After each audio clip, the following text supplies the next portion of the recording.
What up? It's your girl Motivation with V, and this is Get Real with V, where we're going to get real, we're going to get raw, and we're going to get down to the truth. And I am your host, Veronica Suazo. Welcome back, y'all. Welcome back to Season 2. Today is Episode 3, and we have a very, very special guest. But before she introduces herself, I just want to say it's an honor to have her here today. I've actually been following her, I believe, when I started my grad program. She has an IG called Latinas with Masters, and somehow, I don't know how I fell into it, but I saw it. I felt like I aligned with it. You know, I'm first-gen Latina, and I was like, okay, let's see what this is about. And I've been following you ever since then, and thankfully, a good friend of mine's, a.k.a. Alex, a.k.a. AU Dope, on IG. I had her on my podcast for Season 1, and you guys somehow know each other. And from her episode, you ended up following me, and I was like, yes, I'm going to hit her up.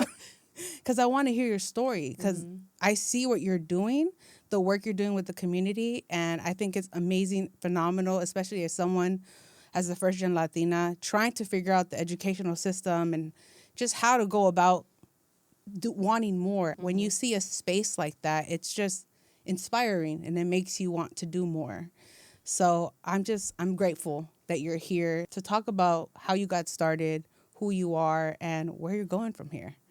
So yeah, without further ado, I want to introduce Doctora Cristina Rodriguez. Thank you. Tell us a little Veronica. bit about yourself. First and foremost, I do want to thank Veronica and all of her podcast homies for inviting me and for welcoming me into your space. I am Doctora Cristina Rodriguez. Even saying that to me is surreal because I'm not used to that. Even that's a whole new journey that I'm learning. And so to hear your story and to hear how you came across Latinas with Masters and how you resonated with the content, not only my content, but other Latinas that share their lived experiences, that's the whole purpose of this podcast. Because as you know, as a current Latina in graduate school, you'll learn, as well as in professional spaces, that, you know, our voices get suppressed and we get silenced, right? But when we create our own platform, such as a podcast, such as a Instagram account, or whatever medium you choose, you own that space. Can nobody tell you you can or cannot do things? And so to me was just like the ultimate, like, okay, cool. You want to, you know, silence me in academia. You want to silence me in this professional space, but you can't silence me or my voice in a space that I own, that I created for us and by us. And so realistically, that was the vision, part of the vision of Latinas with Masters, but that naturally turned itself into a whole new, not a whole new community, but it turned into the community that was deserving for us to have, that ultimately became my dissertation. So we'll definitely get to that, but I just want to thank you for, you know, welcoming me into your space. Thank you. I'm honestly honored to have you here. And Yuri came in here with fire. Yeah. I'm like, damn. Clip. That's going to be a clip. Yes. But tell us a little bit about yourself, like before starting Latinas with Masters. Like, what was it? What event happened? Or is there anything specific that happened that got you to want to do that?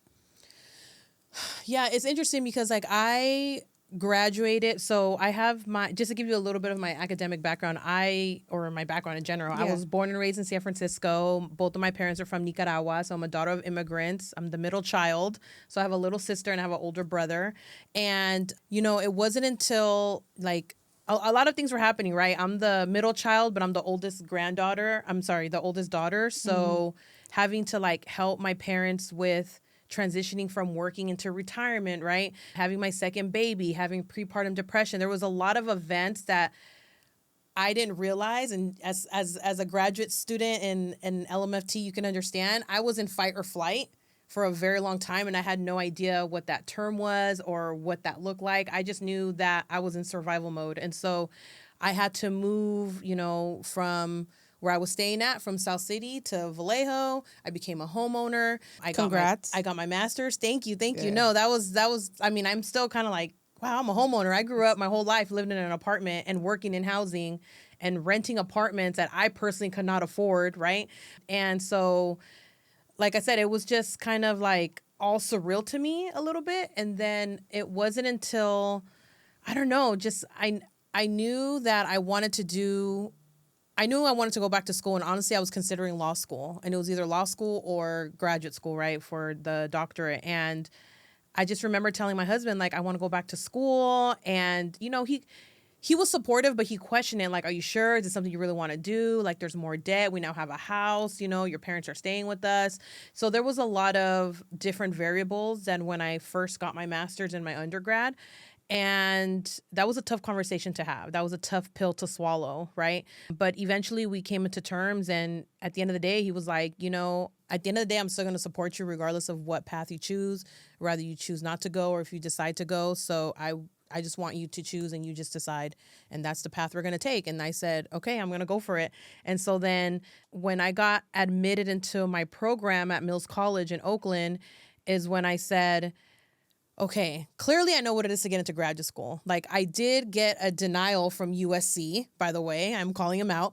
But it wasn't meant to be, which is cool. Yes. But it wasn't until I got my acceptance letter from Mills College when I said, okay, so I know what it is to get to graduate school. I remember in my master's program at Notre Dame in Belmont, I was the only Latina in my classes for like the majority of the courses, right? And so what is it about Latinas and women of color? Why are we not into these spaces? I didn't understand it. I didn't have the terminology. I knew nothing about higher ed. And so then I said, okay, I'm going to create a platform where we're going to celebrate Latinas who have master's degrees, such as myself and my sister. We both graduated with our masters from Notre Dame.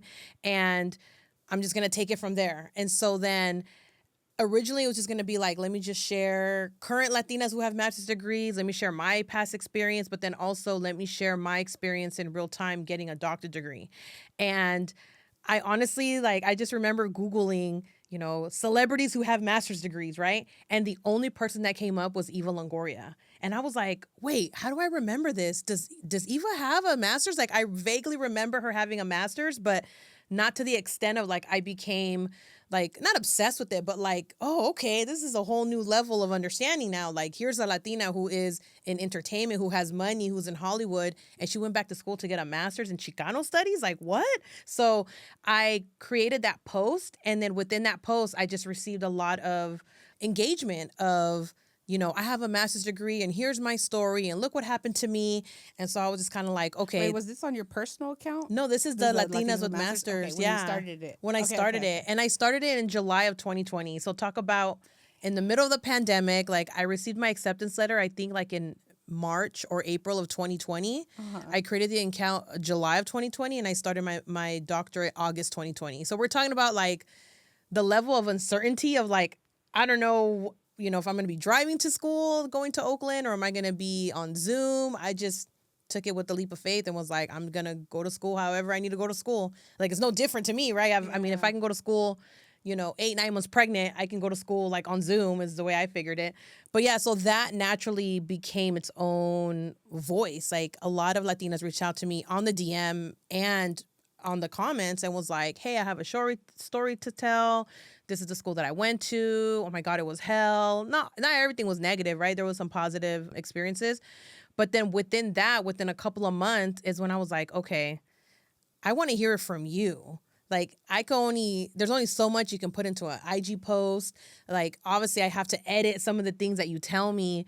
And someone had mentioned you should have a podcast because I already had a podcast before, Your Marketing Homegirl. And so then I said, you know what? You're right. Latinos with Masters should have a podcast. And I just reached out to Doctora Lorena, who is the founder of Doctorahood, which is where I got my Future Doctora shirt. And that's somebody that I was looking up to on Instagram. I mean, talk about, other people follow Latinas with Masters. I was following other people, other doctoras, right? Because now that's my next level. So I was following her and I reached out to her and I just said, hey, I'm creating a podcast. Can you be on my podcast? And she was like, sure. And it was just very similar to this. And then here we are creating a podcast and then we're BFFs now, So it's just kind of I don't know. It's so surreal to me how in a space where you're supposed to feel belonging and deserving in higher ed, it's you still have to create these spaces outside in your community because business school was not telling me how to be a businesswoman as a Latina, right? Race and ethnicity and all those things don't count unless we're a target audience, unless we're talking about how to target to the Latino community. But as a Latina, I was not being taught or embraced of being a Latina in marketing or in business. So, like I said, the podcast or the both the podcast and the platform just kind of became its own. It became its own community authentically. It's nothing that I forced. It's just something that I shared. There were times where I shared personal and vulnerable things, and my community responded, and it made me feel better. Like, okay, I'm not the only one. I'm not the crazy one, right? And then hence enter gaslit, right? Like I didn't know that term. So there was I don't even think I know that term. yeah, so gaslighting is like No, you said intergaslit or you enter Oh. and then Okay, gaslighting, right? Or being gaslit. It's like, it's again, there my doctorate journey definitely became my healing journey because I was now able to name microaggressions. I was able to name gaslighting. I was naming all these things and I couldn't believe it. It's almost like I was in freeze mode. I'm like, there's no way this is happening in higher ed. When my colegas in the classroom are like, yeah, I work here at this college or I work through K through 12. And I'm like, no, like I'm like amazed. Like I'm in Zoom, like, no way. I work in corporate. You would think corporate's cutthroat. I'm used to corporate, but not higher education.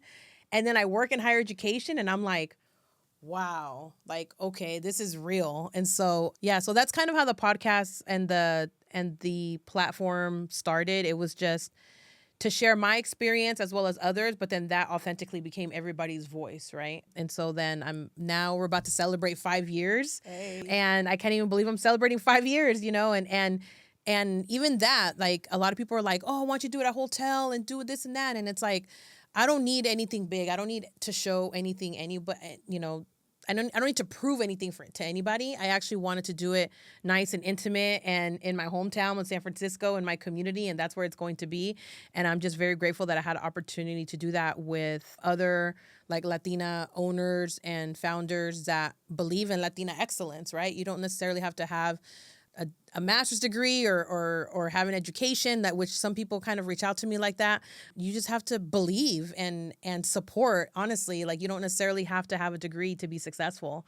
And I say that time and time again because I feel like sometimes people's own insecurities come out, and it's no fault to them, but society makes us think that we have to have all these degrees and all of these milestones to be successful. But my parents were immigrants from Nicaragua and they were very successful and retired. And, so it's just like, I tell people that all the time, like whatever you want to do, just do it. Like, who cares if you don't have a degree? Who cares if you don't have this? Like, but if you do, and if you want to, then you have a community of Latinas that look like you, that have these shared experiences that can help you and guide you should you need to have that, clutch or need to have that support, Yeah, I appreciate you saying all that. There's so many things I want to say from everything you just said right now. But first, I got to shout you out because I'm just like in awe. Like I feel inspired just sitting next to you and hearing how everything got started for you. Yeah. Because it reminds me of where I'm currently at. And for me, my focus is self-love. I feel like us as women get teared down a lot in society. And I had to learn through my own healing as I'm becoming a therapist that I was always seeking external validation, even with work, education, having this degree is like always seeking external validation and in relationships. And I'm loving yourself and knowing like when you have that self-love, everything else around you changes. And that's why I wanted to start this podcast, because I want to share my story, my journey to self-love, and how I've been able to get back into school, get in shape, start this podcast, etc. Right? And so it reminds me of what you're doing. And it's interesting you said, because I didn't learn self-love until therapy. Like I was suppressing a lot of my anger, a lot, like my childhood anger, even as an adult, being the middle child, being the eldest daughter, being the oldest granddaughter. I mean, there was just a lot of things, being a Latina in business, and like a lot of things were just suppressed for me. And it wasn't until I went to therapy. I went to therapy twice. I tried it once during COVID and it was cool. Like I liked the girl and everything, but I didn't feel like a real connection to her. And it was nothing bad on her. It's just that I kind of felt I wasn't in the right mental space too. Like we have to understand too that the client, the patient also has to do the work. And I wasn't ready to do the work because circumstances didn't allow me to do the work, you know? And so then I just went to my default all the time. And so then it wasn't until I went back and decided to intentionally look for a therapist that has my shared experience. Like, even if it's someone from Central America, I felt like to me was like a bonus, right? Because I definitely feel like, you know, we have shared experiences with Chicanas and Mexicanas, but for me, it's like there was always something missing. Like, I don't know, like you get it, but you don't get it, you know? Yeah. And so then when I found a therapist that was Central American, I was like, and I was able to say things and just freely without judgment, is when she would say like, yeah, well, you know, Nicaraguenses, this and this and this, or like, of course, because in Nicaragua, da-da. So the fact that this person knew the history of Nicaragua in itself to then tell me this is not something that just came out of thin air. This is generational trauma that you're bringing. Again, terminology. I was like, I'm sorry, what? Like, I'm there like, can you repeat that? Dude, my therapy sessions, like, I'm writing notes. Like, I'm You there wrote like, hold on a notes? second. What did you say that was? Okay. You You're know, like a dream come true. oh my God. client. Yes. I was writing notes because one, I have photographic memory, I think they call it. So I remember what I write. And so then if I'm going to do the work and I'm going to have to learn how to self-manage and regulate my emotions, I'm going to have to remember what she was saying. And so I wrote a lot of the stuff down really for myself or to do research and stuff. And it definitely helped for my dissertation. But yeah, I definitely feel like that self-love journey is real, girl. It is real. Like, there's a lot of people that, I'm going to be honest, I'm going to keep it real. This is Had to get get real. cut off. A lot of people had to get cut off. And my therapist had to tell me, you had everybody on a pedestal. And why? Because I'm gonna get so real right now. It's okay. Let's the get real. way in which I was being perceived, even by my own family members. I'm either the hero child or I'm the martyr, right? It's like, oh, please come save me. Look at all these things that they're doing to me. And then, you know, here I come. Like, what? Don't be fucking with my cousin, da da da da, right? But then when Cristina Rodriguez gets hurt, it's like, we don't know. You're tripping. It didn't happen that way. And I'm there like, wait, what? Like, you were there. What do you mean? You know? And so there was a lot of things that I had to learn through my therapist of my relationship with people, conditional love that people had towards me. And that was such a tough pill to swallow, honestly, because I'm like, there's no way. And then I started to see the patterns and I was like, oh shit, you're right. I'm telling you, I did not see it for the life of me. People told me and I'm like, nah, you're tripping. And now I'm kind of like, oh, okay, because obviously I'm not a licensed therapist, so I don't know, you know? But now I'm kind of like, oh, interesting. And now I'm able to see it on other people. I don't know how therapists do it. I don't know how you guys don't like diagnose people as you're in society or like in public, because I'm there like, wow, you're a fucking narcissist. Like, I'm there looking at you like, not that I'm qualified to like even diagnose anybody, but the symptoms are there. But that helps me be like, okay, now I know how to manage you because you're all about yourself and all these other things, right? And so again, that self-love journey, I'm so glad that you brought that up because I feel like I'm definitely in that stage now. Kind of going back to that with the boundaries. And listen, if it's not for me, for my kids, for my husband, for my house, for my job, or for Latinas with Masters or anything like that, I honestly don't give a fuck. Like, I'm literally like just, and I felt like, and I will leave it with this, I felt that this was the stage I was so scared of because I was so scared of my default of like, I've cut people off before, but I've cut people off straight up like Nicoya style, like, you know, like a thug, right? Like, fuck you. I don't fuck with you, whatever, right? But now it's like, I don't even got to do all that. Like, I don't have to give all that energy, right? It could literally just be like, no, thank you very, like, you could be cordial. You can be you nice. don't even gotta say nothing. Exactly. It's learned behavior. Learned behavior, right? That I'm unlearning, but also just relearning how to reframe that and what that looks like for me. So yeah, girl, that it's been a long journey, trust me. And I'm so, that self-love, again, going back to that self-love, I cannot, like, imagine talking to our parents about self-love. They're like, self-love que nada, you know, like, even it's like talking about depression, right? They're not going to be like, you know, and that's why I say that, because looking back, there was no self-love in our family, you know? And so I'm even breaking that generational curse, would say, right? Of self-love for myself. And the one thing that I will leave it with here is I have to take care of myself to take care of my kids. on how I show up for my kids. And I felt like that right there, the fact that my daughter doesn't even have like not even a splinter of the experiences that I had when I was a child, is like I'm healing my inner child through my daughter, you know? Yes. And I'm gonna leave it like that because there's so much there that we can unpack. But I mean, you said everything that I've been preaching. My whole thing this year is you cannot pour into others if you don't have not pour, poured yeah. into yourself. Another thing I say is you can't hold space for someone else if you haven't Yes. held space for yourself. that right there. And this year, as I started my practicum and I was going to start seeing clients, Yeah. I was like, okay, Veronica, I need to really work on my self-love and like pour into myself so that way when I go into session, I don't have anything with me. Like I can literally be there with them, hold space for them, and Yeah. help them through whatever it is that they're going through.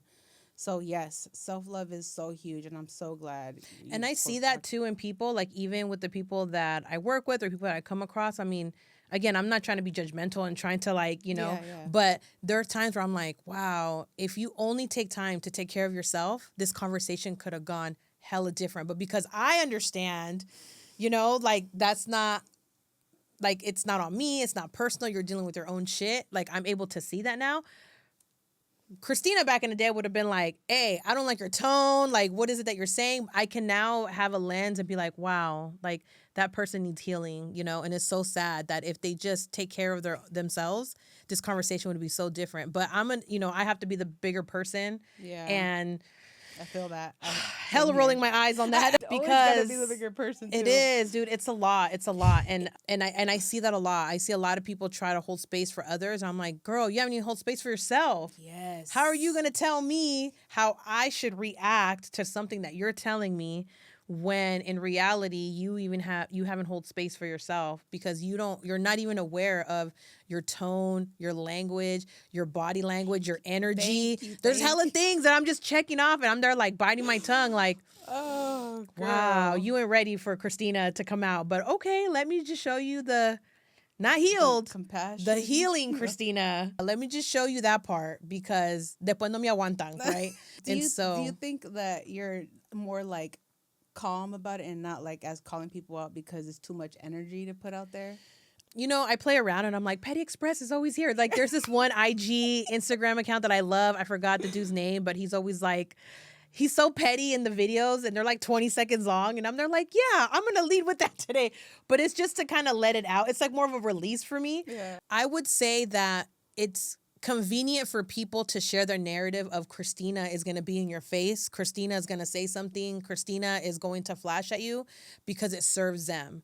And not really seeing the Christina that is healing, Christina that is human, Christina that has faults and is relearning a lot of things. Like, that's not convenient for them. So I feel like I'm at that stage where I don't give a fuck how you see Christina. Mm-hmm. I feel like the real people and my people will see me for who I am and will see me for the Christina that is healing, the Christina that, oh, okay, this is new. Like, let me welcome this instead of provoking or trying to bring up, a version of Christina that was convenient for you at the time. And I feel like I'm still dealing with that now. Like people bringing up the old version of you? Yeah, I felt like not so much of the old version, but I mean, yeah, I guess you would say the old version because like even when, say I want to have a conversation with someone about something that's been unresolved, they think that I'm going to show up that way, right? And so then therefore it's like, why have this conversation when you're going, and it's sometimes, yeah, I'm not saying my approach was always like the best, but at the end of the day, it's like, for me, it's accountability. You're still going to be accountable for what you said and what you did.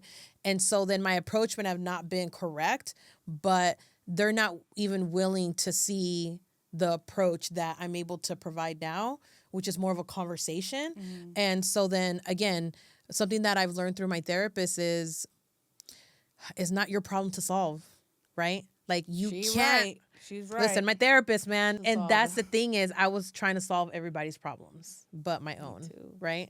And like kind of to go to your question is, yeah, sometimes I don't have the energy to solve that problem. Before I had all the energy because that's all the energy that they would drain me for. Now I'm kind of like, like sorry, not sorry. Like I don't have the energy to do that. When you're ready to do the work and you're willing to have an adult conversation, then I'll have the energy for it. But if it's going to take a lot of energy for me to still kind of like be in your face because that's what you want and that's what you're going to provoke me, then I do not have the energy for that. I feel you 150% because I'm in that phase of my life too. And also, the biggest lesson for me this year is realizing that you cannot save everyone. You can only save yourself. Yeah. And lead by example and Mhm. hope that people will follow. And those that will, and those that won't. It sucks, but you kind of have to leave them there, even if they're your closest friends, even if they're your family. And that's what hurts the most. Mhm. I've been doing so much work on myself, so much healing, and I know there's people that are probably seeing me, make this podcast, post my content, post positive stuff, and still see me as the old Vettel, Mhm. and they want so bad to just see me For you to as do that wrong. yeah, they're like, oh, she was this way, she was that way. Like, they don't want to see me do good. But Yeah. what people don't get is, like, we're evolving constantly. We're changing. And if you're not changing, you're dying. Yeah. And so... And that's something that I had to learn. I thought grieving was just people that have died, you know? And I've been to hella funerals, you guys. Like, I have a big family.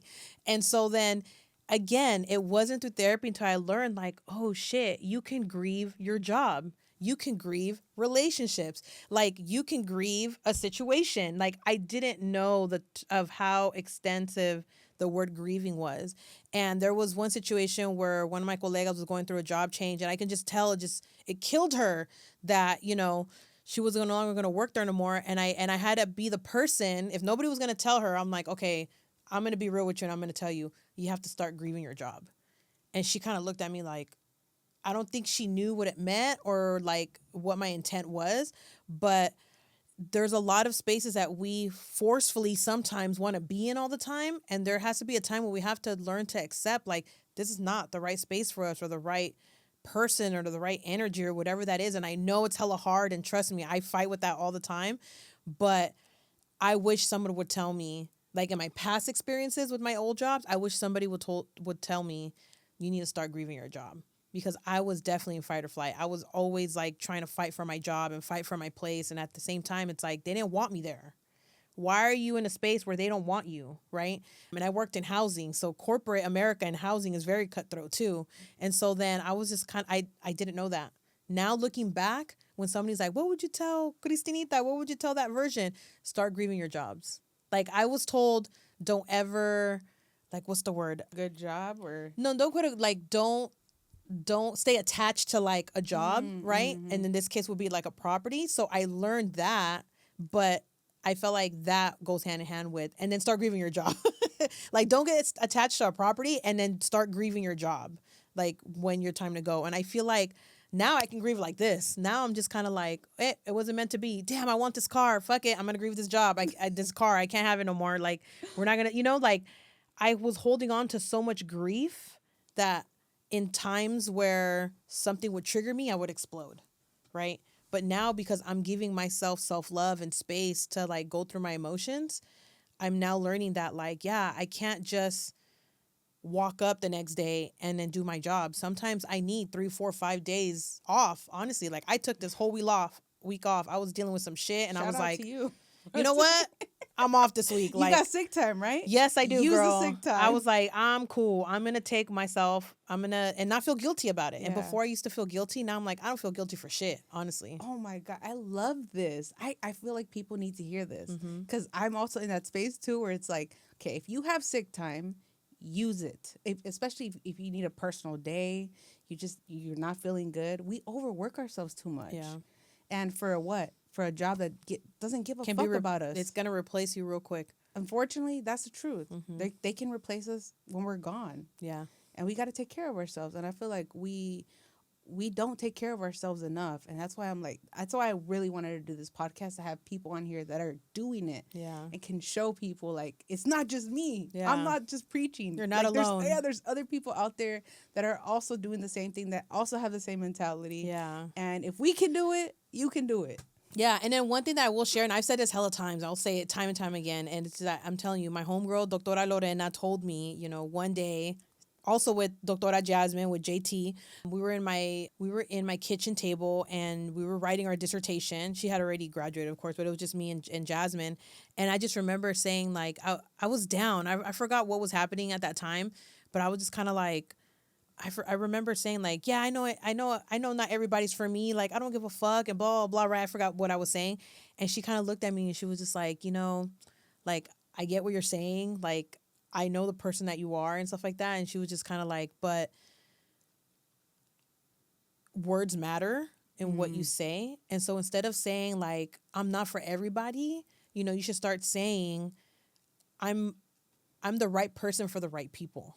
Right? Like, your people are always going to understand you and give you grace and, all these things, right? But the people that are not for you, that's the part that you're focusing on. Don't focus on that. And then through therapy, I'm telling you, Shout out to your therapist. I mean, and to therapy in general. Yes, because yes, clearly yes. it has helped you. It definitely a has lot. helped me. And honestly, like, I'm just saying, I y'all. give it to her too, because I'm a tough cookie and I'm there like, damn, she straight up told me, like, she straight up told me the real Do thing. you ever challenge her? Yes, I've challenged her. I have challenged her, but but I've challenged her like in a positive way. Challenge her in a way where I'm challenging myself. Yeah. And so then what she also told me was, through my past experiences, I also focus on the negative, right? So instead of like focusing on all these people that showed up for me, I'm focused on this one person that didn't show up to my birthday party. This one person that didn't show up to my event. This one, not so much through Latinas with Masters, but like through my personal life, right? And so then when she told me that, and then my friend told me that, I was like, okay, clearly there's a pattern here that I have that I need to learn how to regulate that emotion, and then I realized that comes through abandonment. My parents being divorced and me not having a relationship with my mom for a period of time and resenting her. Like, all these stem through childhood. Again, not knowing, right? And so those are the things that I'm learning, but definitely what you say and finding the right people.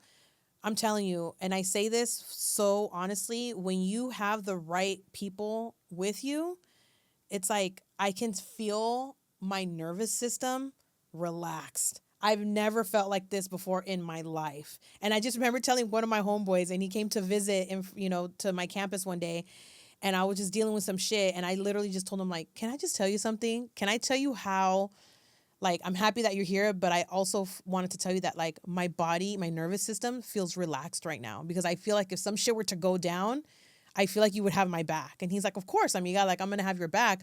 But it was like just having somebody else also know what trauma looks like in higher ed, someone that's also dealing with some shit, and then but to also be there for each other. I'm telling you, man, my body was so chill that even when a situation did come up, I was like, I don't have to respond. I don't need to respond. It's cool. Like, But you want to respond? Like, I was there like, and then he looked at me and he was like, I know what you're saying. I get it. Like, it's cool. Chill. Like, but I'm telling you, like, you're going to come across shit that triggers the fuck out of you. And then it's that work, that inner work, that shadow work that you have to do to be like, they want a response. And it's to their benefit and, to get a response. And sometimes no response is a response. And that's okay too. And that's something that I'm learning. There's a lot I want to say, but first of all, shout out to you because you did therapy. And I feel like, especially in the Latino community, like, even myself, I thought therapy was for crazy people because that's what I was told. Yeah. Right. So I was like, I don't need to pay someone. Yeah, I don't need to pay someone to tell me about my life. Yeah. And now I'm going to be a therapist. Ain't that some shit? My sister's a therapist too, you guys. So hey, listen. shout out to your sister. I mean, we're doing the work. This ain't easy work. Yeah. But it also, we have to do the work on ourselves first before we can, which is the one thing that I do love because it has really opened my eyes to a lot, and it has changed me as a person, to be honest, like with relationships with my family. But what I wanted to say was, damn, I just completely blanked out. Therapy. What would you say for someone that wants to do therapy but can't afford it? Do you have any advice on like what they can do besides going to therapy, or maybe some resources that you know of? Yeah. Or? I definitely, like, So I work in basic needs, right? So I help community college students with mental health, wellness, housing resources, right?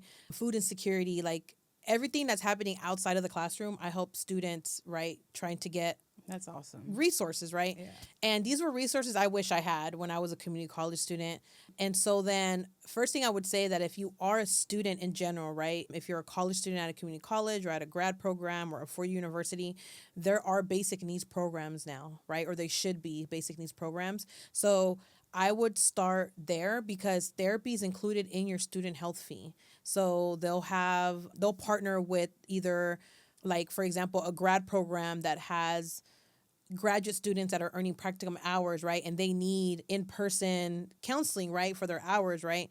They can have partnerships through them, or they can actually have virtual care, like Timely Care and all of these other Better Help, kind of like Calm, all these things, Yeah. right? But mostly the service that offer like licensed therapists, I would start there if you're a college student, right? And then I'm big on books. Like, just walking into Barnes and Noble is my therapy. Like, whatever I'm feeling that day, I'm like, okay, let me go to that section, and I'll just like get lost in the sauce with all types of therapy or all types of books, right? And I feel like that's my own therapy.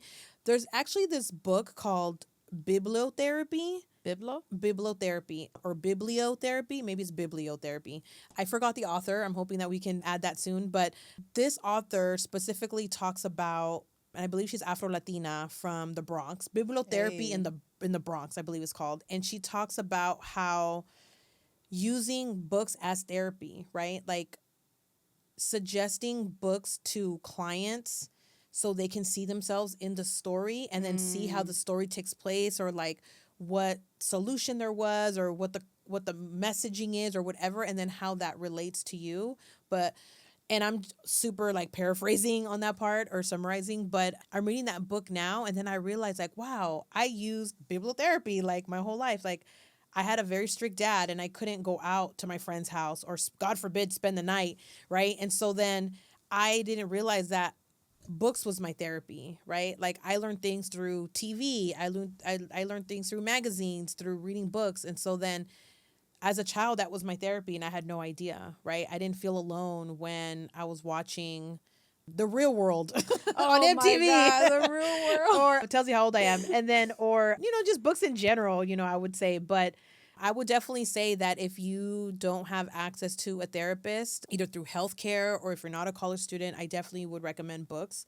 And then the other thing that I would recommend, sometimes your friends are your biggest therapist, like I know my BFF is also becoming a therapist too. Oh, that's good. And we call, like, the way that we give stories, it's like a telenovela, dude. Oh. It's not even like, oh yeah, girl, it's like, girl, can you believe this much? Like, and so then it gets real like that, and it has to get real like that because you also have to let those emotions out, And so I would say definitely my friends, and honestly my community, like my Latinas with Masters, our Latinas with Masters community has definitely become my therapy in general. Again, not knowing, and it wasn't until I was in my doctoral program and I had a situation where I had another student who does not look like us was questioning my existence in that space, right? The don't raise your hand. Are you going to let her talk to me that way? And I'm there like, who is she talking to? This is prior therapy, you guys. So this was real. This is the real Christina that was sitting in that classroom that day. And I was like, girl, I pay tuition just like you, homegirl. Like, my tuition ain't free. I don't know. Like, I was checking her.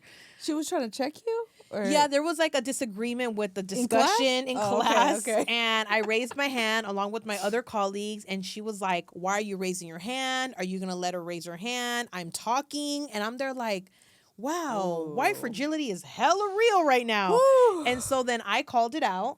And my professor was like, I want everybody to write in a journal. And I was like, yeah, I don't do journal prompts. Like, I'm going to tell her straight up because I don't know why we're like we're literally learning about this in class. Why do we not see this as white woman tears? Like, I was just like, and they were like, ooh, shit. And I'm like, are we doctoral students or are we doctoral students? Like, what are we doing here? Right? Yeah. And it wasn't until that moment that my colega was like, girl, your Latinas with Masters community is your dissertation. Like, stop sleeping on it. Like, I know you love housing, you can do that, but like, Latinas with Masters is your dissertation.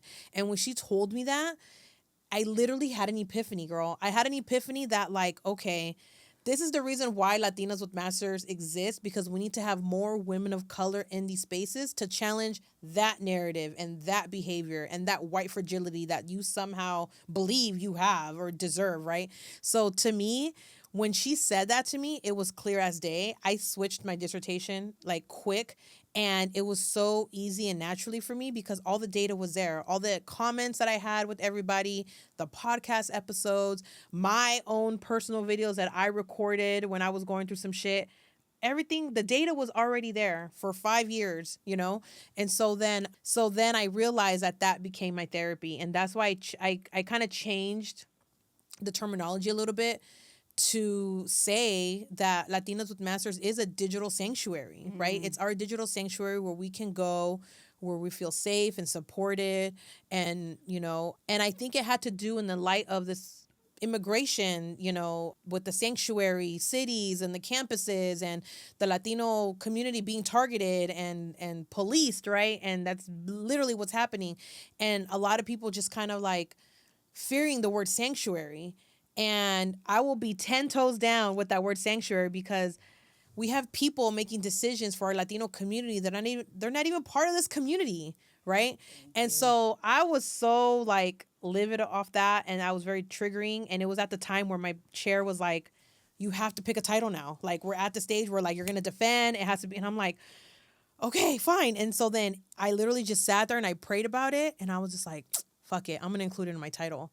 And my dissertation title is Our Nica Voices Will Be Seen and Heard, Latinas with Masters as a Digital Sanctuary for Latina Scholars. And when I said that to my chair, she was like in tears, like, that's it. That's your title. And I was like, go with God. All right, cool. Let's go. Let's schedule it. And so we scheduled it, and I felt so good about that because I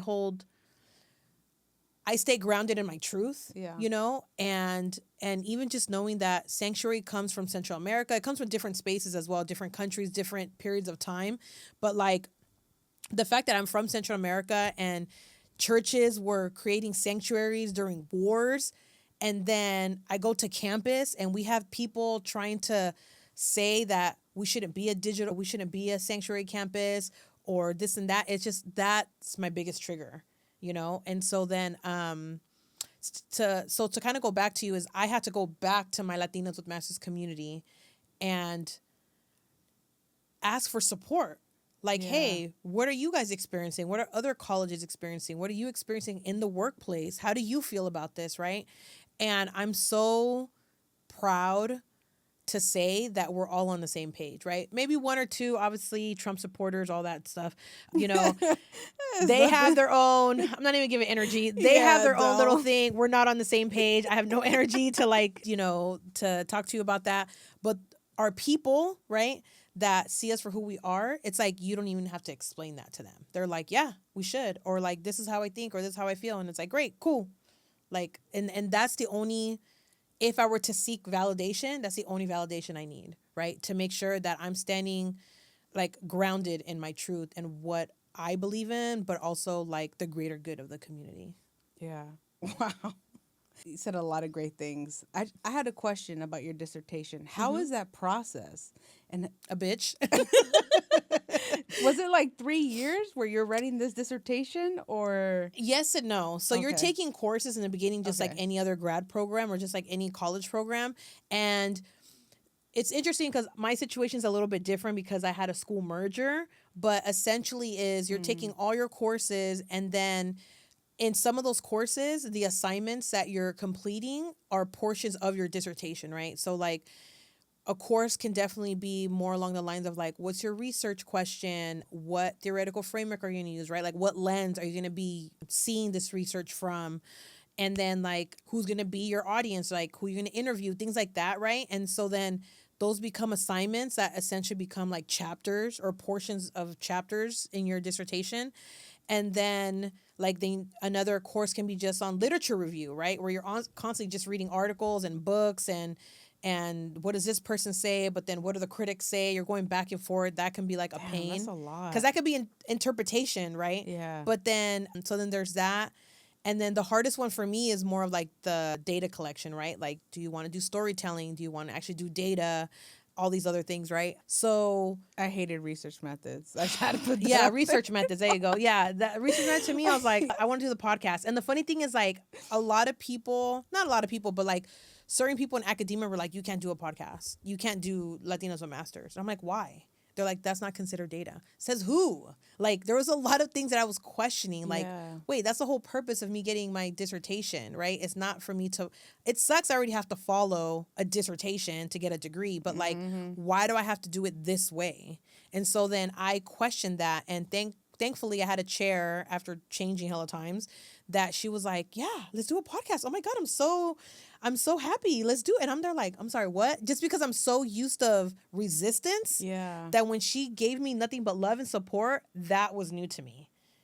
And That's so then the awesome. fact that she was like, yeah, you should just go ahead, do it. And then I was like, oh, and I sat with it, even though I was like, wow, she's giving me the green light. Like, is this what support feels? I don't know. Like, I'm used to like resistance support, right? Like, I'm going to do it anyways and watch me. But she was like, nah, go ahead. And I'm like, okay, cool. Like, what do I do? I don't know, right? But so the process for me, I completed it in 4.5 years. But I want to say the Full time? full time. Shoot. Yeah, full time. But I mean, I was on like Zoom University, right? So I didn't really get to like drive in. Yeah, I think there was like yeah. 1 or 2 semesters where we did drive to Oakland, and then after that it became hybrid. But other than that, yeah, I felt like I sat with it for a while, because even that, to me, that process is new. Nobody really tells you. People like to tell you what you can't do versus like, this is what you should do, or this is what you can do, or this is how you should do it. It's always like, you can't do that. Nope, Yeah. you can't do that. And guess what I lean more towards? Why can't I do that? Why can't I do the podcast? Why can't I do the platform?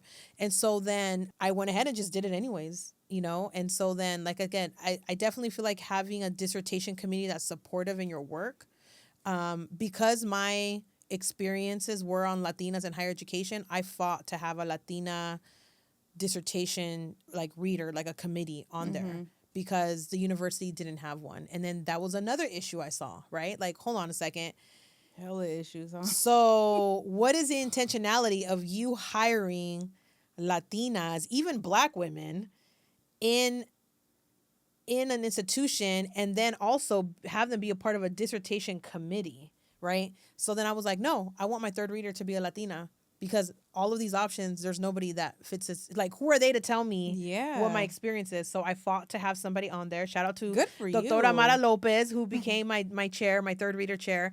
And then for my second reader, which had to be someone from the university, again, I looked and there was only 2 Black women, and I think they gave me like 5 choices, like, rank all these 5. And I'm like, 1 and 2 were the same Black women, like 1 and 2, 1 and 2, 1 and 2. I picked the like these are my options, and they're like, well, you gotta rank them. This is how I'm ranking them. Like, I only want the 2 Black women on my chair. If it's not them, then go back to the drawing board. Yeah, I had to, because that was the other thing too. Like, my experience is also women of color experience, and part of my theoretical framework was in darkened feminist epistemology, which comes from Black women experiences, and I have more shared experiences because of the experience I've had with colorism, right? More with Black women or Afro-Latinas, right, than Latinas, right? And so then that's my lived experience, and I had to live with that. And it's not knocking anybody down. It's just, this is my truth. And so then who can help me, like, put my truth into writing with what the institution expects, right? And it was a Black woman who helped me with that. And then Doctora Mara Lopez helped me with with the Latina experience, and this is what it is, and this is what you're missing. And then my chair, who was a white woman who was amazing, was also like, this is what the institution expects. And she was just making sure that we're meeting these milestones so I can graduate. Everybody played a part for me to become doctora. And it was all 3 women from that. 3 different diverse, backgrounds. But I had to, like, fight and advocate to do that. So in a space where the graduate school journey can feel lonely, like, they were also my community, like, I think my dissertation chair became my therapist for a minute, because I was like venting to her when I was really going through some shit. And then I also thought, like, that's not fair to her. you know, like she's here trying to help me. But then what thing she would say is like, write it down, like use that in your dissertation. And I'm like, oh shit, I didn't realize that my experience as a Latina in higher ed, as far as like me working in higher ed, that's also data. And so she's like, now go back to where somebody else shared that in your comments on Instagram. And I was like, oh, okay, I get it now. And so that's when the real work really started. Damn, that seems so like it's a lot. It's a lot to kind of go through, because like I was going through my own like self-love, self-care in the moment of the dissertation, working in higher education, managing Latinos with masters, being a mother, being a wife, helping my parents transition, you know, retirement. It was like hella shit that I was navigating, and I didn't tell anybody, because who am I going to tell, right? Who can help me? What can you help me with? I'd rather just do it myself, was my mentality. But not realizing that like talking to somebody, being in community is also an outlet for myself. So I can pour into others, but I need to pour into myself first. Let's just take a moment to honor you, because it takes a lot for someone to juggle all of those things and not feel appreciated or not get the acknowledgement they deserve. And honestly, I don't even know what the word is, but I just want to say like what you've done is beyond phenomenal. Like, you are setting the bar for us women, Latina women, women of color, it doesn't matter. You are setting the bar for us. And I want you to remember that and hold that dear to your heart, because you're literally doing the work from scratch. I'm learning to breathe, you guys. I'm learning to breathe. Something my therapist told me too, like, breathe, girl, breathe. Like, okay, I'm sorry. Give yourself a moment, take that in and realize how far you have come. Because, I mean, I see you, you know, on social media mainly, and I'm just like, you're to me an inspiration, a woman to look up to. And when we can see more women doing that, it pushes us to want to do more, you know. So I hope that you give yourself, you know, some time to like really see how far you guys cry, girl, cry it out. But you deserve to get your flowers. You've been putting in the work. Yeah. And right on, girl. No, I appreciate that. I'm learning. Another thing I'm learning is self-acceptance. Like, I'm learning to receive. I'm learning to receive that, you guys. You see, like, I remember writing that down. Shout out to your therapist. You know, because people would, you know, like I said, I didn't create this platform to like, oh, let me toot my own horn and let me get all this love. Like, even that to me, when people see me in public, like, I become shy, and sometimes people be like, nah, like, you know, I don't know. I'm not saying that they think I'm faking, but I think because they see me when I'm out with them, again, when my nervous system is grounded, you know, and then when someone comes up to me and goes, hey, I follow you, or hey, you know, and they tell me their graduate journey, it's like, I'm listening, like I'm there, like I'm in the journey with them, like, you know, I'm giving them their flowers and giving them their space and honoring them. And then I become like this shy girl, you know, like I become like little Cristinita, like, oh, okay, like, oh my God, like sometimes I don't know what to say, because I don't want to say the wrong thing, you know, and not that it would be anything negative to say, but like, I'm just kind of like, I just don't want to say anything that's going to upset them, to have a different perception of me, of like, oh, I thought she was going to be like this, you know? So that's why sometimes I just keep it kind of like, you're careful of like what you say, because you know, like, damn, fuck her, like, you know, I thought she was that's the only dope, thing I don't want. Yeah, that's the only thing I don't want. Like, no, I doubt that. I know, but you know, it's just my own, again, my own, you know, perspective woman. of like you making shit happen. I personally want to surround myself with more women like that, because that's the path I'm going on. Yeah. And when you surround yourself with more people like that, it pushes you to want to do more. So you're doing the damn thing, girl. Oh, right on, girl. Yeah. Thank you. No, I appreciate that. I will take that. I will take that, you guys. I will take it. I will sit with it. Sit with it, please.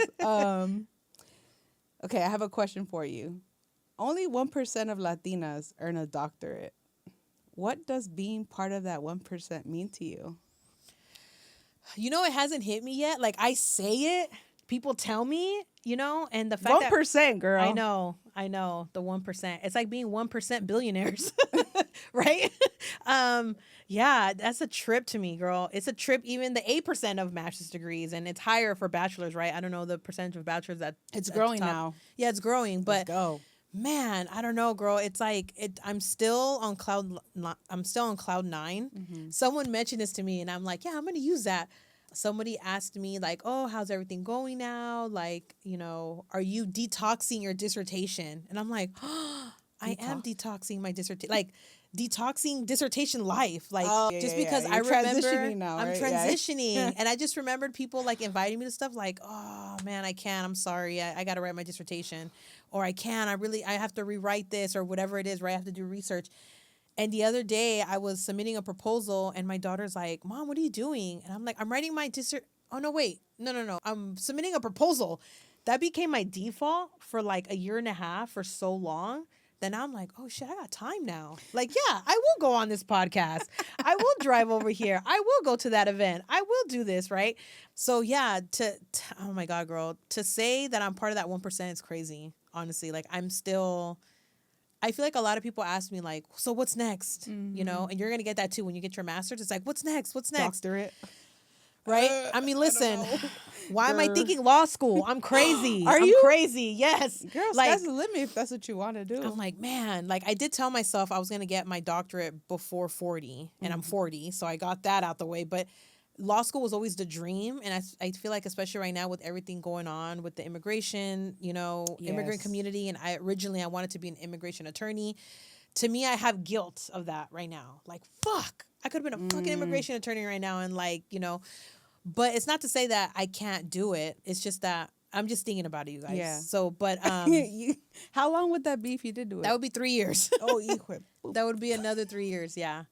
Yeah. I mean, I guess it could be done. If there's anyone I see there, I'm for sure see you. I know there. a lot of people that are In the that have their courtroom. doctors and their law degree. You know what I'm saying? And some use both. Some just have it. Just knowledge and helps you get into more spaces of like policy and things like that. Yeah. So I do want to take a couple of courses just to kind of see like how I feel about it. I'm not so much of press of like I have to finish X amount of time, like I was with the doctorate. I think I would take my time for it. Yeah. I don't even think I would announce it, honestly, because I feel like people would be like, Yeah. oh my God, like Pretend you're you gonna didn't go. hear this, y'all.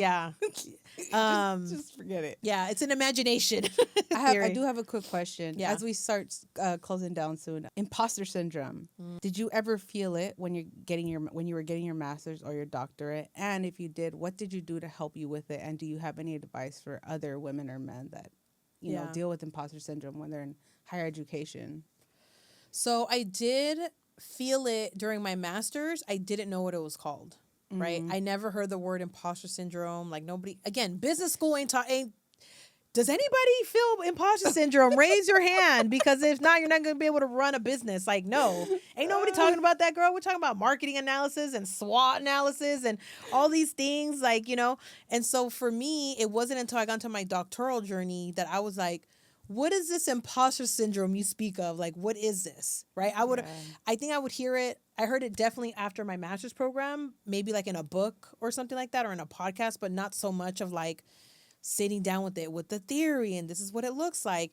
And then when, again, talking to my therapist and I would share these experiences, she would say to me like, so you knew what imposter syndrome was because you were experiencing them, right? You dealt with it, but it wasn't until you got into your doctoral journey that you're able to name it, right? Like the microaggressions, right? And so those things to me were like, oh, wow, like I had to sit with that. Like, oh, I did deal with imposter syndrome. For me now, I think I have like an IG video that I created that somebody asked me, right? Because I probably say that that's the number one like question I get asked is about imposter syndrome. And I think it's because how I carry myself or they see me. I deal with it sometimes. I would say that in the video, I used the Te Bote reggaeton song with like Bad Bunny and like the whole reggaeton crew. I don't know how many people are on that video, on that song, but I used that version of like Bad Bunny's version, like imposter syndrome, Te Bote, like bye, like you are garbage. I don't reuse garbage. Like that to me, it's like doesn't exist. I really feel like people make us feel like we have imposter syndrome, right? Or like situations make us feel like we have imposter syndrome. And I don't know, I feel like for me, now being part of the 1%, I definitely feel like for me, imposter syndrome doesn't fully come into like fruition for me. I feel like people will always try to make me feel like an imposter, but that's because of their own insecurities, right? Mm-hmm. And or now I have a doctorate degree like you do, right? And so then I feel that some people will always say, "Oh, you're new to higher ed," or Oh, which is hell somebody no. told me that, and I used to run with it. Like, you're right, I am new to higher ed. And someone told me, "No, you're not new to higher ed. You're new to higher ed and you're coming in with experience." And I'm like, I'm gonna use that. And so then that's what I say. Like, sometimes we have to hear other women that look like us or other people that look like us that have these similar experiences. Like, we have to hear how did they get through it, so we know to also use that same terminology, right? Or have that same superpower. So for me, I would say that for imposter syndrome, I would say, like, kind of be in, like, think about, why is it that you're feeling imposter syndrome? Like, what is it in the moment that is making you feel like? Is it you, the environment, as in the space that you work in?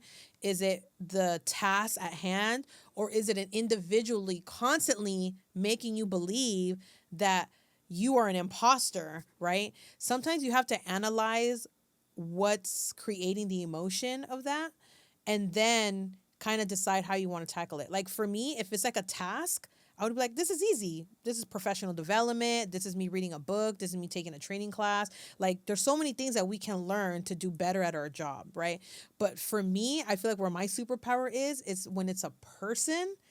That to me is like where I'm kind of like, oh, okay. This is where my like diagnosis come in, right? Like, the narcissism in you kills you to call me doctora. Okay, I get it, because I'm new to higher ed. Okay. Like, to me, it's like, I feel like I have a comedy show in my head. Like, I'm there, like, I have to clown this person in my head to like move past how like idiotic you sound right now. So I don't let it affect me. I don't attach those like the imposter syndrome type of vibe to affect me. I will sit with myself and I will like lean to my community to try to be like, okay, what happened there, or like, why was I feeling this way? And then I'll just get back on my feet and just keep it moving. Yeah. And one thing I will leave with is, I was dealing with something, and there, I'm not gonna lie, I felt a little bit of an imposter, and it's not so much of like the work that I was doing. I just think it was of how I was showing up on campus. And I just remember just telling my husband is like my biggest supporter, and Shout and out to your husband. he got jabs too, you guys. Listen, he'd be like, spaces and all this, right? He's like learning all the terminology. But I just remember saying, like, you know what, babe, maybe I should quit. Like, fuck it. Like, I'm just gonna, like, it doesn't, and it was more of protecting myself, my energy, my self-love, like, fuck this.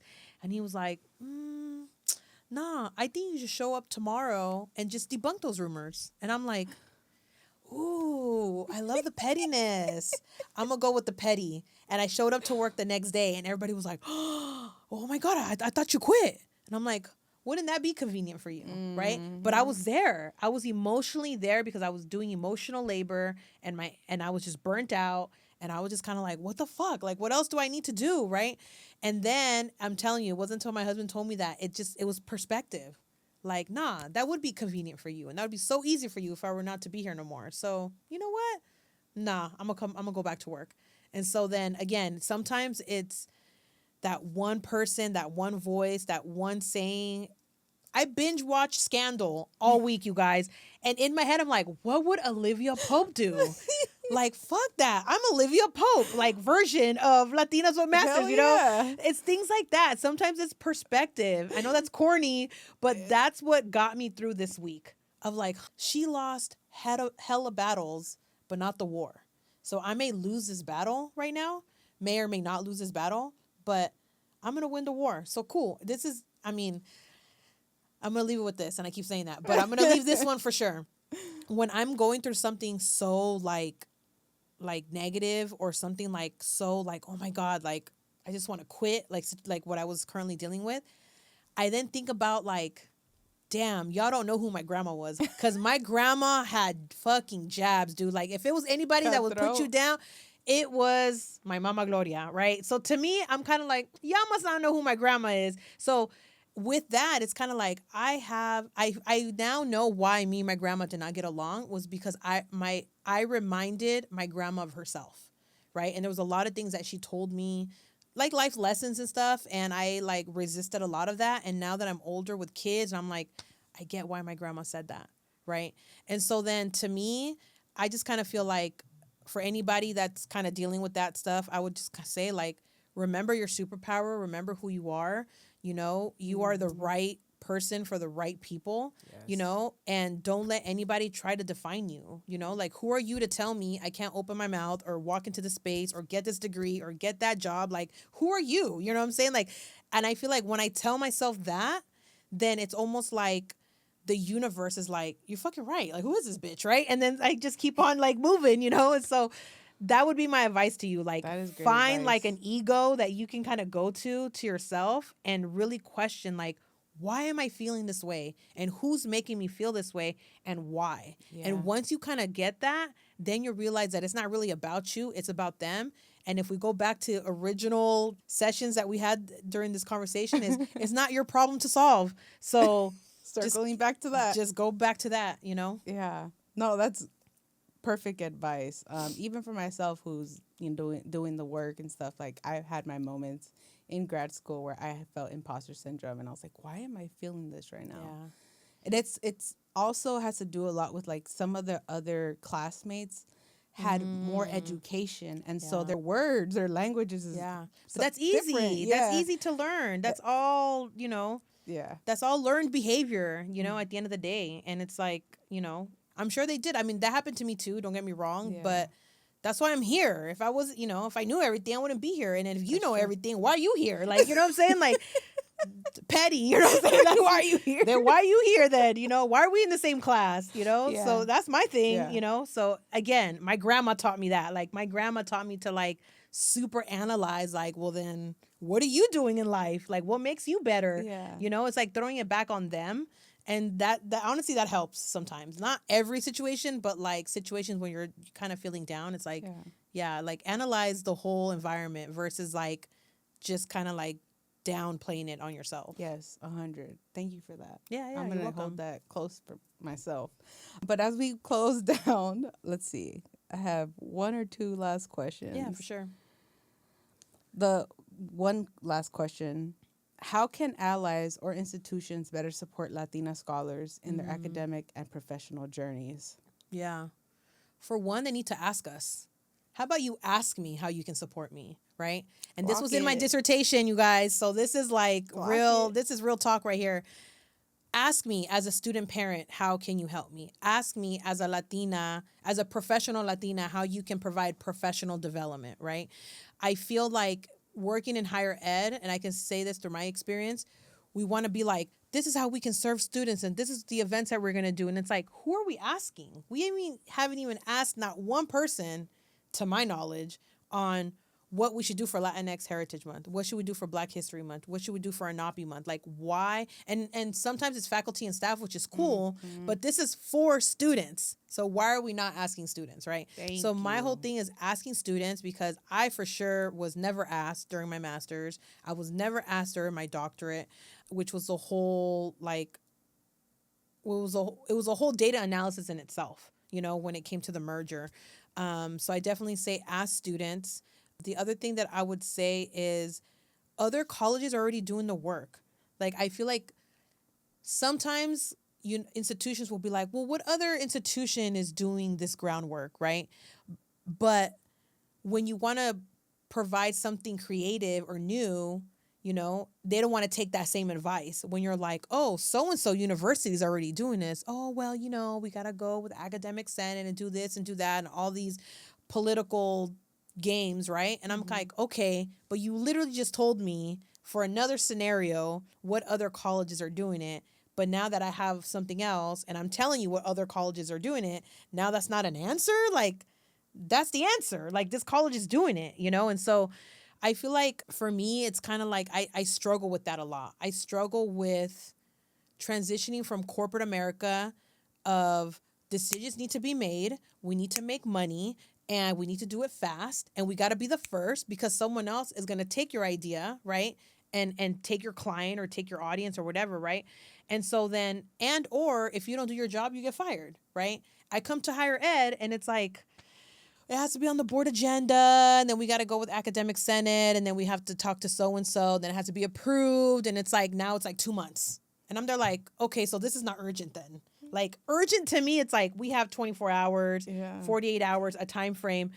You telling me we need to serve students that are experiencing housing insecurity, and I'm saying, hey, let's have a parking lot of students, even if it's like 10 students, you know, that we can kind of semi-manage that are better safe in a campus parking lot than in the community.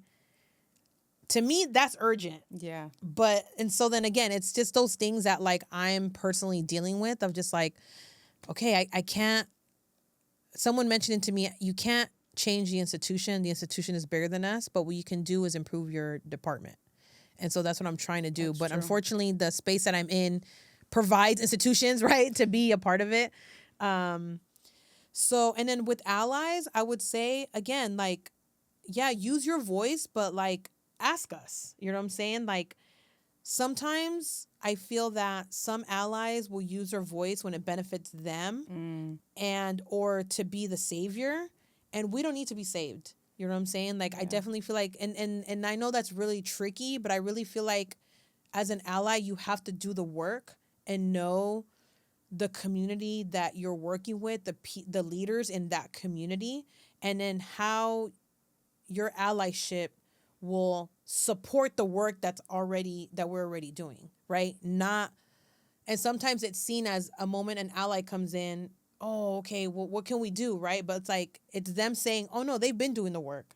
I'm just on board with them of, you know, immigration, undocumented students, you know, whatever that is, right? And so sometimes it's a tricky area. And I can imagine it can be hard. It can be hard for us Latinos too when we want to support the Black community, the Asian community, right? We all have shared experiences when it comes to oppression, but we don't know what it is to be Black. We know what it is to be Asian, right? And so then we also have to understand that, right? But we have to be in unity and in community to know that. And I feel like sometimes it's hard because we get triggered by our own oppression. Like, well, what about the Latinos or what about the Black? You know, and it's not even that. It's like right now we're not talking about that. But yes, you have that experience too. And so then again, it's just knowing when to say things, but knowing when to be that you're really the support and not like the face of the movement. And I feel like that's sometimes hard when you're an ally. Yeah, that's really good. I appreciate your perspective on that. You're welcome. But as we close down, I do want to ask any final message or words of affirmation you'd love to share with the mujeres listening right now who are still trying to find their path. What would you like to leave them with as we close down? I would say that do it because you want to, not because you have to or that you're trying to please somebody else, you know? And I feel like sometimes we get caught up in that. We want to make our parents proud. We want to make our family proud. I know sometimes you have to in the sense of like, okay, I need to have a master's to get this job to get paid more. Like I did that, right? But do it because you really want to. I feel like sometimes we get FOMO. I get FOMO, right? I get FOMO right now with the Latinas in law. I'm like, oh my God, I want to be you right now. Like I get that too. But I gotta be like, why am I doing this? Right. But sometimes that's healthy competition, right? Sometimes that's good to be like, you know what? Yeah, I do want to be part of that community. I do want to have a law degree. I do want to have a master's. Like, why don't I? Right. So I would say like, just do it anyways, but do it in a space where you feel comfortable that you're able to sleep at night with the decision that you made. You know what I'm saying? I feel like sometimes that is the hardest. I question staying in my doctoral program for so long. Like, why am I doing this? I don't even want to be in higher ed no more. Like, fuck this shit. Like that was like the pillow talk I was having with my husband. And then my husband was like, no, but that's convenient for them. They want you to quit. You know what I'm saying? Like, there aren't a lot of Latinas with masters. There aren't a lot of Latinas with doctorate because this is why. Because these are the barriers that exist. This is my husband telling me, you guys. That's like, dope. I love that. I love that for you. The discussions that we're having, but because he hears me having these discussions and he's able to process it and be like, wait, higher ed is toxic as fuck. And I'm like, it is, you know? And so I work in higher ed too. Yeah. And so then he's kind of like, he gets it, but then he was like, okay, so then what's the game plan? because quitting is not on the game plan. Damn. You I know, love so that. to me, I'm kind of like, and this is somebody that has worked in healthcare for 25 years. He's been through some shit. And my whole thing is like, he has a friend that we're similar. And my husband's so cool, calm, and collective. And he can stay through like toxic workplace supervisors and all that bullshit. And then his coworker's more like me. And I'm always like, what did your coworker say? And he'll tell me. And I'm like, exactly. That's what I was saying. He's like, well, rest assured, that's what he said. So now we have a meeting, you know? So it's those things where like, I'm very like reactive to the moment, but that's because we've been put into spaces that we had to be reactive. Yeah. But to kind of go for back sure. to what you're saying is, or the message is, this resonates with me so much because I have a cousin that got accepted to go get her master's, and she wants to pause because she's scared about what's going on right now in our community. Yeah. And I told her, you're not wrong for feeling the way that you feel. Like, your feelings are validated, you know, but also like, don't stop living, because that's what they want. They want us to fear life. They want us to Clock fear, you know, economical growth, you know, upward mobility. They want us to fear us not doing these things. But it's like, at the end of the day, though, like, I'm a mother. If I don't go to work, I don't feed my kids. Right. Yeah. So to me, it's like, as much as I don't want to go to work, and I'm also at risk when I drive or I'm out there, you know, I got to feed my kids. And a lot of these people are doing the same thing, you know. And so to me, I would say, like, definitely think about like why you want to do what you do, but because someone else has it, or because they think I'm going to copy them, or because there's too many, those should never be the reason. Oh, because so-and-so doesn't want me to. If anything, I'm like the opposite. I'm like, you should do because of that. Look how many podcasts we have. Look how many like swag gear we have. Look how many, like, there's so many repetitive Nikes, Adidas, like, you think them, oh, I'm not going to make a shoe brand because they're like, how can I be better than Nike? You know? So that's the way that you got to think about it. How can my podcast be better, but in a healthy competition way, right? How can my podcast be better? How can me getting this degree make me a better person in my career that I want to be in? How can this benefit my family? Like, I really think that those are the critical questions that we should be asking and telling ourselves, versus, oh, I'm not going to do it because they're going to think I'm copying them, or they don't want me to do it. I think those should be like the wrong reasons why you shouldn't do it. Yes. So that would be my advice to you. Like, please, whatever it is that you're thinking about, starting your business, writing a book, getting your degree, do it because you want to, and not because you're scared of what other people are going to think. I feel like the message today is, you have to pour into yourself before you pour into others. Fill your cup, girl. Overflow that shit. Hell choke yeah. if you need to. Choke. Drown in that shit. Yeah, don't choke, drown. Drown in your own self-worthiness and your self-love. Because listen, I can look for a job, and the fact that the minimum requirement says master's and doctorate degree, I check that box, girl. Unless I'm going for a law degree, I can't do that. I can't do legal. But other than that, master's and doctorate, check. Now I'm kind of like, do I want to work here? Do I want to do this job? Look at you. Like, Look at that confidence. That's like my mentality. Yeah. You know what I'm saying? And so I feel like that's how your mentality should be, honestly. If that's your mentality with a lot of things, then that's the reason why you should do it. You came, you dropped the mic, and you left no crumbs. And we're drowning, girl. We're drowning. Drowning in self-love. So if there's Yes. anything you take away from this episode, is that you can be a badass woman too. Big and time. you can do whatever you want to do, but do it for the right reasons. Yeah. Don't do it for external validation. Don't do it because your mom wants you to do it. Do it because it's your passion. It's something that ignites you. So again, wow, you left me inspired. There's so many things I'm in the works of wanting to do, and I will do, but you just literally ignited it all. So, you know, I'm going to go drown in all this self-love. Yeah. We're going to go swimming after this, you guys. But you guys can find her Latinas with Masters, or do you have another? Yeah, so the main put it Instagram right account here is too. Latinas with Masters, and then the Latinas with Masters podcast, if we can please follow, like, and subscribe, like my daughter Giselle says in the podcast. But yeah, wherever you follow me, DM me, send me an email. If you see me out in public or at the conferences, please come and say hi, because honestly, like, it means the world to me when you guys do. Like, I may be shy, and now you know why, but honestly, like, it really means a lot when people come up to me and say, what's up? Yes.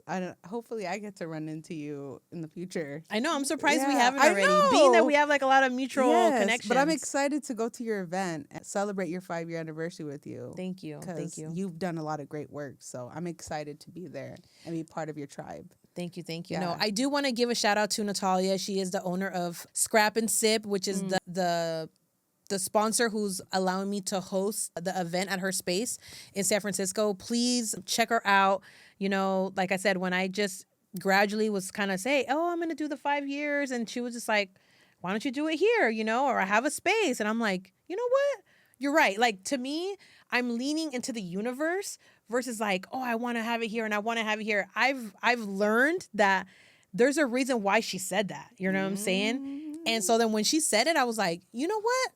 I will take up your word. And then little by little, it just kept on coming up. And then we secured a date. And so I just want to say thank you to Natalia for allowing the 5-year anniversary to take place at Scrap and Sip in San Francisco. And like I said, we're two Bay Area hermanas, you know, just out there showing love to others. And so then that's, you know, it's going to be dope. I love that. I'm going to put both of their IG handles right here. So y'all, please go follow them. Go to their events. They have more amazing events that are coming up for the community. So don't be shy. Let's do this together. You know, let's go after our goals. Let's do better. And we're here if you guys need us. You can slide in our DMs, but please be respectful. Yeah. If you slide in the DMs. Thank you so much for being here. We're redefining what sliding in the DMs means. Okay. Sliding as a DM as a homegirl. Yeah, as a homegirl. As a homie. Thank you guys so much for being here. I love y'all, and we'll see you for the next episode. Have a good one, y'all. Peace out. Bye. Bye.